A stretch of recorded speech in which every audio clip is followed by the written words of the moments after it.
Hi, this is Premal Parekh from Accorian, founder and CEO. We're a cybersecurity firm based in the US with offices in Canada and India.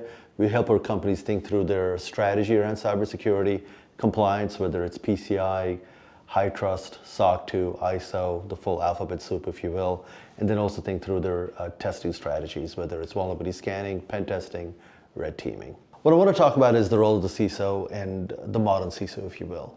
With all the breaches that occur nowadays, with all the regulatory requirements that are there as well, the role of the CISO is pretty hard, right? They have to think about the business and how to be agile, how to go faster, if you will, always budget constraints as well, but at the same time reduce risk. And how do you do that together? And so there are a few things that I think of that help the CISO reduce the risk but be agile at the same time. The four that I'd call out are, one, the most important is the team. What is your team that is going to help you reduce risk, be 24/7, think about regulatory requirements, and be there for you, right? So whether it's consultants, whether it's employees, you got to make sure you have the right team in place. The second thing is the tools.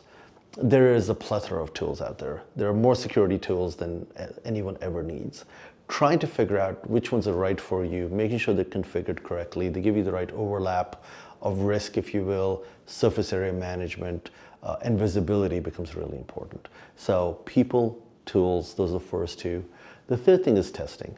How do you make sure that you're just not relying on tools that you've configured without testing them to make sure they will pick up your problems? So whether it's vulnerability scanning, whether it's pen testing, but then beyond that, thinking about red teaming, how are we going to make sure we're doing things like assumed breach scenarios, seeing if we can get to the crown jewels, the goals, the Active Directory, if you will, trying to get admin rights, and we'll monitor and pick up when you're doing those things, right? That becomes important as part of testing, even incident response, beyond a tabletop, right? You don't want to be doing an incident response exercise, if you will, when a real incident response need comes up.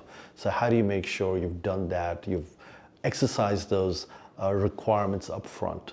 And then the last thing I'd call out is compliance. And all four are needed, so I'm not saying compliance is the last priority, but it's equally important. But understanding what compliance requirements do you have, if they're regulatory, if you're in the credit card industry, it might be PCI.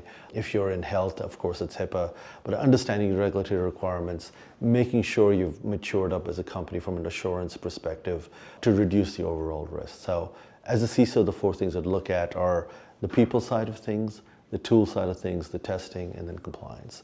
Those two things, if you put them together, hopefully will reduce the risk and allow you to sleep once in a while. Thanks for taking the time to listen to me. If you have any feedback, would love to hear it. You can send me an email at premal.parekh@accorian.com or DM me. But as we continue to grow, we'd love to reach out and talk to all of you.